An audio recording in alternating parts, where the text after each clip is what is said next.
నువ్వు కట్టిన అద్భుతం ఏందో కాళేశ్వరం దగ్గరనే చర్చిద్దాం రా చెలో.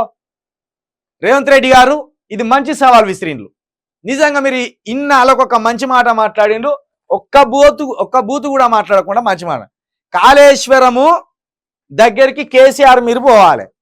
ప్రాజెక్టుల గురించి, నీళ్ల గురించి, పంపింగ్ల గురించి, లిఫ్టింగ్ల గురించి, కాలువల గురించి, తెలంగాణ చుట్టూ ఉన్న నదుల గురించి TV9 వేదికగా అన్ని యూట్యూబ్ ఛానళ్ళను పిలువుర్రి. మీకు ఉన్న దగ్గర 400 యూట్యూబ్ ఛానళ్ళు ఉన్నాయి. ఏది రేవంత్ రెడ్డి గారి దగ్గర. బిగ్ టీవీ కూడా 500 కోట్లు పెట్టి రేవంత్ రెడ్డి గారిని అధికారంలో తీసుకురావడానికే పెట్టింది బిగ్ టీవీ కూడా. ఆ బిగ్ టీవీతో సహా ఇంకో 400 యూట్యూబ్ ఛానళ్ళు రేవంత్ రెడ్డి గారి కింద పనిచేస్తున్నాయి. దాంతోపాటు TV9, NTV ఇవన్నీ తీసుకొని పోదాం. ఇక అటు కేసీఆర్ కూర్చోవాలి, ఇటు మీరు కూర్చోవాలి. 5 నెలల్లో మీకేం అర్థమైందో మీరు చెప్పాలి. ఒక ఉద్యమ నాయకుడిగా 25 సంవత్సరాలుగా తెలంగాణ మీద ఆయన సాధించిన పట్టేందో ఆయనే చెప్పాలి. కాళేశ్వరం వృధానా లేకపోతే లాభమా అనేది చెప్పాలి. ఒక్క ప్రాణం పోయినా 1000 కోట్లు పోయినా ఒక ప్రాణాన్ని మళ్ళీ బతికించలేం. అగో ఆ ఆలోచనతో కేసీఆర్ కట్టిండు. 1 ఎకరము ఎండకుండా పచ్చబడాలి, రూపాయి ఎక్కువ పోయినా మంచిదే అని కట్టినది కాళేశ్వరం. ఎక్కడి నుండి ఎక్కడికైనా దాన్ని లిఫ్టింగ్ చేయవచ్చు. నీటిని డైరెక్ట్ అక్కడి నుండి కూడా హైదరాబాద్లో ఎత్తిపోయచ్చు నీళ్లు.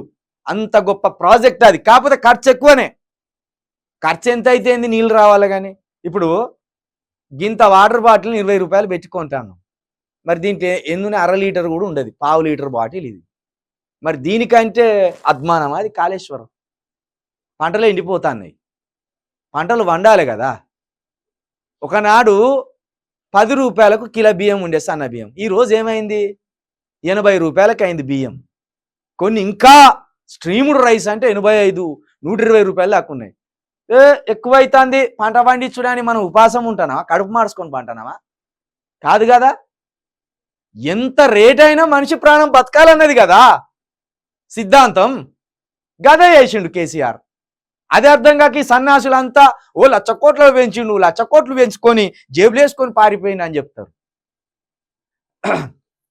మెదడును కరిగించి రక్తాన్ని దారపోసి కడితే 3 ఏళ్లకే ఎట్లా కూలింది. ఇప్పుడు ఒక ఆడమ్మగా ఇద్దరు కలిసి పెళ్లి చేసుకుంటారు, సంసారం చేస్తారు.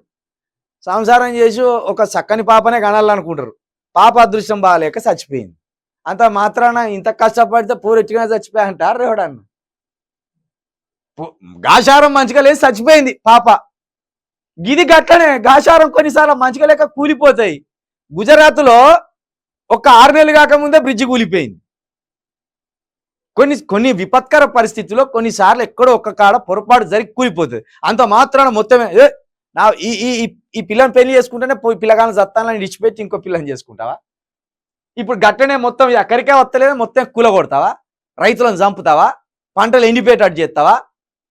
చెరువు మీద అలిగితే ఎవరిది ఎండుతుంది? నీదే ఎండుతుంది.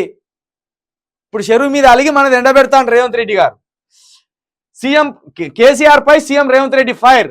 పెగ్గేసి కాళేశ్వరం డిజైన్ గీసినావా? బయట ప్రగల్భాలు పలుకుడేంది? అసెంబ్లీకి రమ్మంటే ఎందుకు పారిపోయినావు?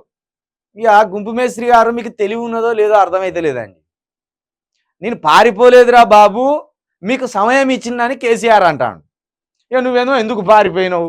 ఏడికి పారిపోయాడు? ఆఫ్ఘనిస్తాన్కు పారిపోయిండా, ఇరాక్ పారిపోయిండా?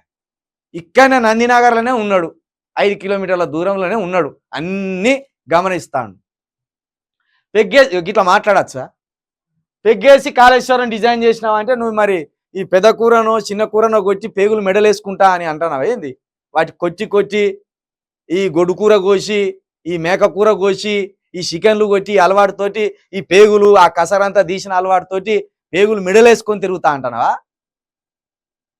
ఇట్లా మాట్లాడవలసి వస్తుంది. ఈ మాటలు కాదు. నువ్వు హరీష్ రావు రాజీనామా లేక జేబులో పెట్టుకో, 15 ఆగస్టు రోజు నీతో మాట్లాడతా.